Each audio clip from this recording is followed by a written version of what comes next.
Myself, Dr. Mukesh Sharma, Associate Professor, Department of Sociology.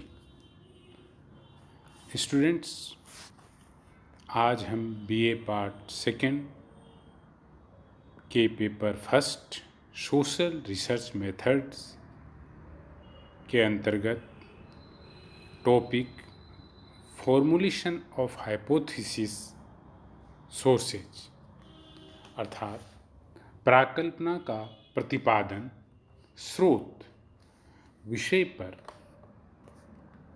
विस्तृत चर्चा करेंगे।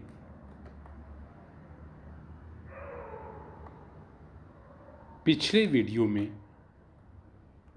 प्राकल्पना का अर्थ, परिभाषा एवं प्राकल्पना के प्रकार पर हम लोगों ने विस्तृत चर्चा की।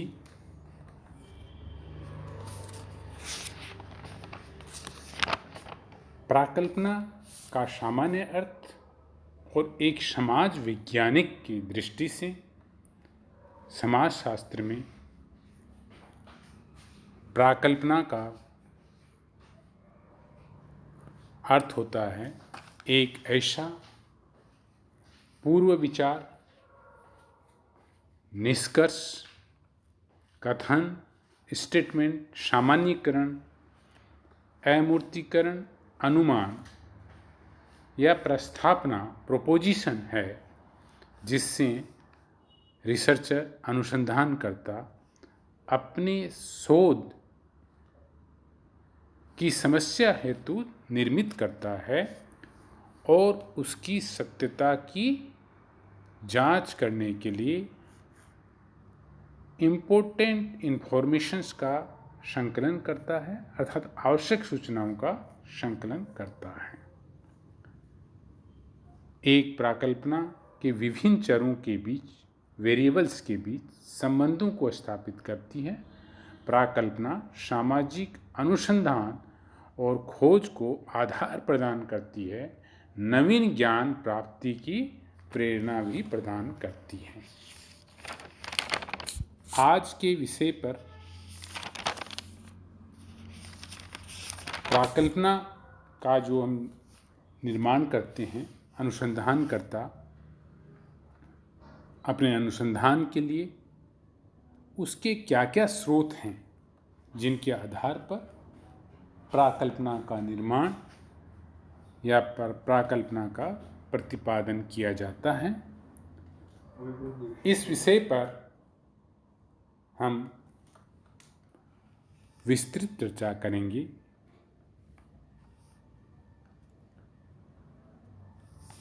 आज के टॉपिक के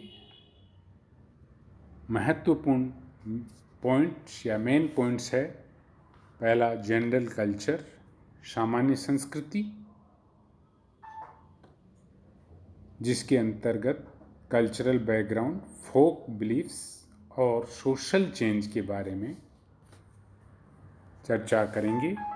दूसरा पॉइंट साइंटिफिक थ्योरी, वैज्ञानिक सिद्धांत। तीसरा एनालॉजीज, सादृश्यताएं।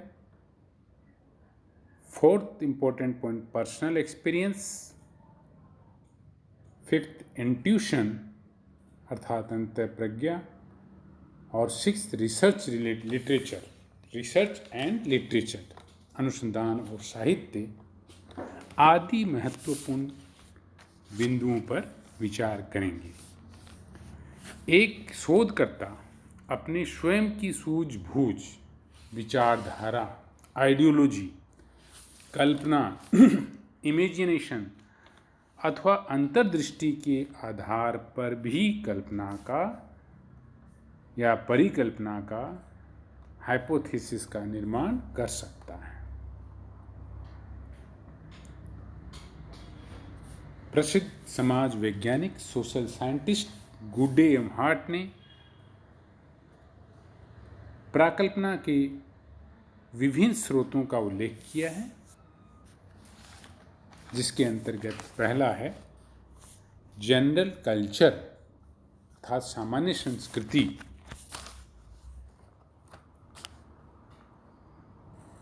प्रत्येक समाज की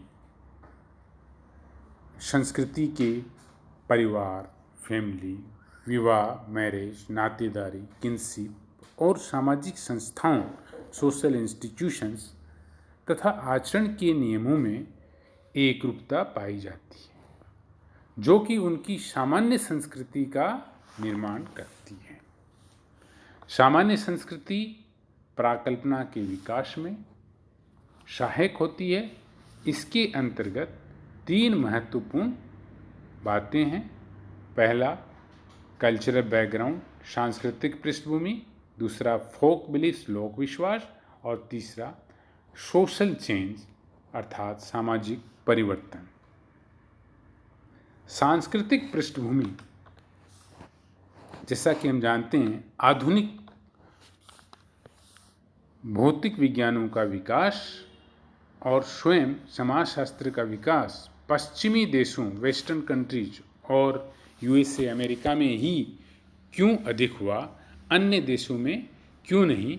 इसका कारण उन देशों की सांस्कृतिक पृष्ठभूमि, कल्चरल बैकग्राउंड एवं सांस्कृतिक मूल्य, कल्चरल वैल्यूज ही हैं। उदाहरण के लिए अमेरिका और भारत, यूएस एंड इंडिया की सांस्कृतिक पृष्ठभूमि में विभिन्नता होने के कारण दोनों देशों में प्राकल्पनाएं भी भिन्न भिन्न प्रकार की होती है। भारतीय संस्कृति में आध्यात्मवाद, स्पिरिचुअलिज्म, धर्म, रिलीजन, सामूहिकता, संयुक्त परिवार प्रथा, जॉइंट फैमिली सिस्टम, नातेदारी, जाति व्यवस्था आदि का विशेष महत्व है। इसलिए भारत में या भारतीय समाज में कोई भी प्राकल्पना इन पर आधारित होती है। उदाहरण के लिए संयुक्त परिवार में पुरुषों की अपेक्षा स्त्रियों की स्थिति निम्न होती है। इसी प्रकार उच्च जातियों की तुलना में निम्न जातियों की स्थिति निम्न होती है। जबकि पश्चिमी देशों में व्यक्तिवादिता को महत्व दिया जाता है। वहाँ व्यक्तिगत सुख को लेकर अनेक प्राकल्पनाएं बनाई जाती है। भौतिकवाद, वहाँ के लोग भौतिकवादी होते हैं। जैसे कर्म ही पूजा है। सामान्य संस्कृति के अंतर्गत दूसरा महत्वपूर्ण बिंदु है लोक विश्वास अर्थात फोक बिलीफ्स। प्रत्येक संस्कृति में कुछ ऐसी सामान्य मान्यताएं एवं विश्वास पाए जाते हैं जिनकी अभिव्यक्ति कहावतें, मुहावरे, दोहे, तुकबंदियाँ, सुक्तियाँ आदि के द्वारा होती है।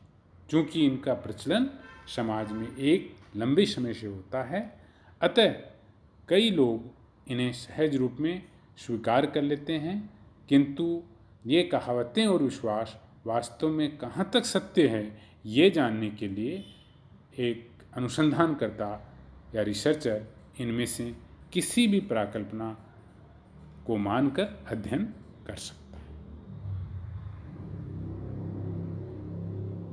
तीसरा महत्वपूर्ण बिंदु है सामाजिक परिवर्तन, सोशल चेंज। सामाजिक परिवर्तन नई नई प्राकल्पनाएं को जन्म देता है।